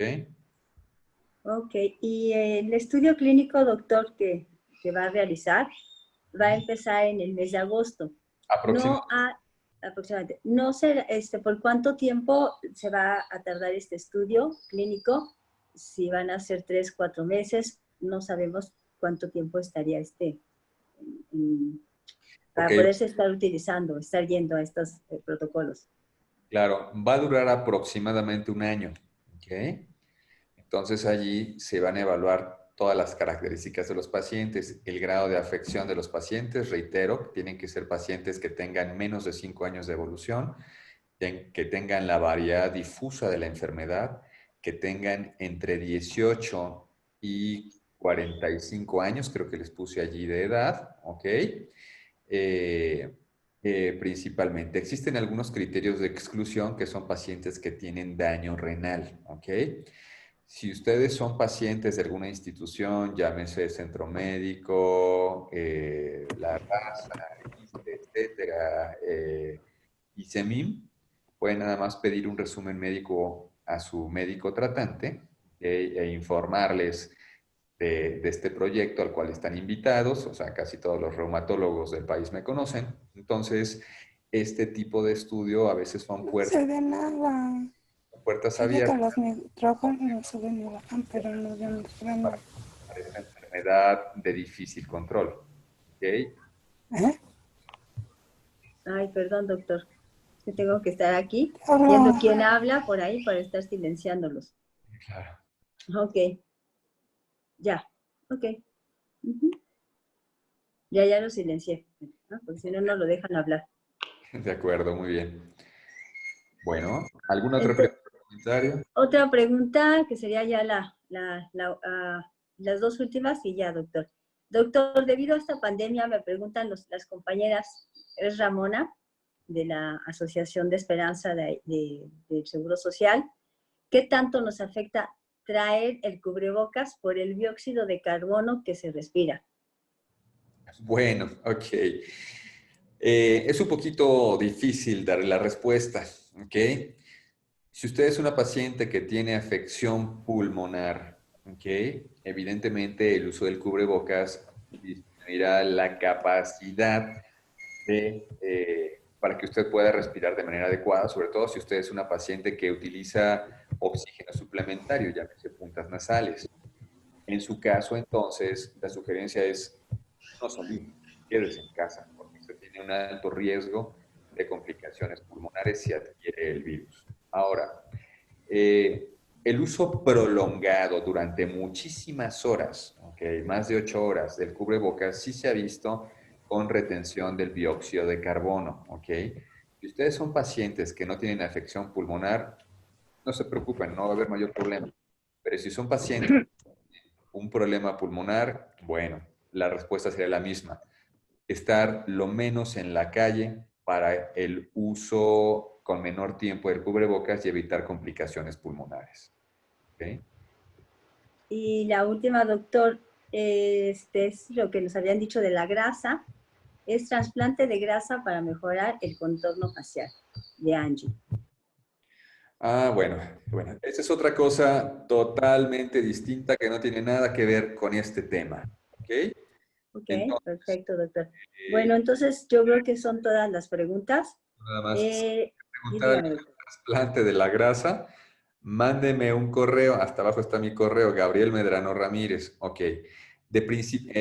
Nada más le comento para que no piensa que soy descortés en la respuesta. No tiene nada que ver con el tema que yo expuse, lo del trasplante de células de grasa para el cuerpo.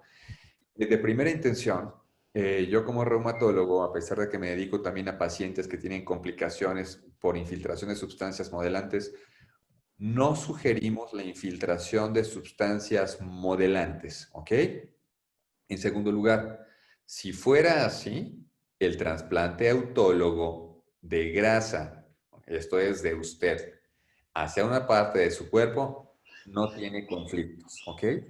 Pero que no le metan otra cosa como biopolímeros, aceite mineral, etcétera, porque ese tipo de problemas, ese tipo de infiltraciones, sí está relacionado con el desarrollo de síndromes esclerodermiformes, enfermedades parecidas a la esclerosis sistémica, en donde la piel se pone sumamente dura y no se cura, ¿ok? Bueno, esa es la Ok, respuesta. otra pregunta, ya terminamos. Ahí esta chica de Hawái, no sé qué sé. Gracias por la información tan valiosa que nos dio, doctor. Nos dice una chica que es de Hawái, pero yo me imagino que ha de ser de su Teléfono. teléfono. Sí. Doctor, ¿está dando consultas por videollamadas?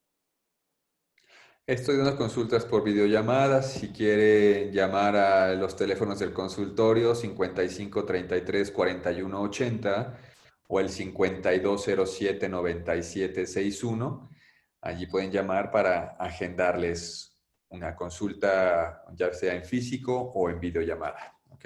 Ok. Y la última pregunta, ¿tendrá cura esta enfermedad algún día? No.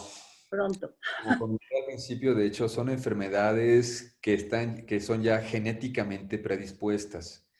Ante esa situación, bueno, no hay cura. Lo importante para esta enfermedad es identificarla lo más pronto posible.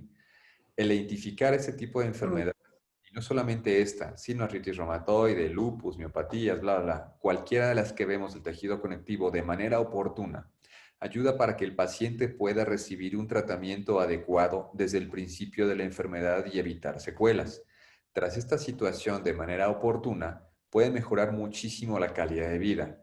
Y de manera adicional, si damos un tratamiento de manera oportuna, en muchos pacientes podemos llegar a minimizar los daños por la enfermedad, ¿ok? Si acuden mucho tiempo después, como les comenté también al principio, los pacientes generan un daño prácticamente irreversible, daños que prácticamente les dejan secuelas, limitación en la calidad de vida, etc. Entonces, bien importante la cultura de la información médica entre los pacientes. Y otra vez, ustedes como grupo son un enlace sumamente importante para la población en general, como lo han hecho ya con anterioridad, con los videos en YouTube, etcétera, donde cualquier paciente que nota que la piel se le puso dura o morada, pues sepa, muy bien, esta parece ser una esclerosis sistémica, tengo que ver a un reumatólogo certificado, ¿ok? Bueno, Ok, doctor, pues le agradecemos mucho su participación. Esperemos vernos pronto en otra videoconferencia, porque pues ahora en adelante vamos a tener que utilizar este tipo de reuniones. Ujú. Ya sea con doctores, pero pues sí necesitamos de alguna forma estar. Todos están mandando por el chat. Muchísimas gracias, muchísimas gracias. Y estamos en comunicación, doctor. muchísimas gracias, que estén muy bien, Tina. Saludos a todos y gracias por la invitación. Ok, Bueno, pues muchísimas gracias, doctor. Que tenga buen domingo. Cuídese igual, mucho. No gracias. sé si tengas algo que decir, Mauricio. Solo muchas gracias, doctor, y gracias por su siempre disponibilidad con nosotros. La Bien. verdad apreciamos mucho el esfuerzo que hace en lugar de estar descansando. Y normalmente son los domingos que le pedimos, la verdad apreciamos mucho y agradecemos siempre su buena disponibilidad con nosotros. Y no es de ahorita, es desde que iniciamos, Doc. Iniciamos ya en el 2002 y desde ese tiempo ya estaba con nosotros, casi 20 años. Muchas gracias, Doc, y Dios lo bendiga. Muchas gracias, estamos para servirles, que estén muy bien. Bueno, Pues cuídense. bonito domingo, doctor. Muchísimas gracias. De corazón agradecemos su participación. Bien, gracias, ok, hasta luego. Gracias.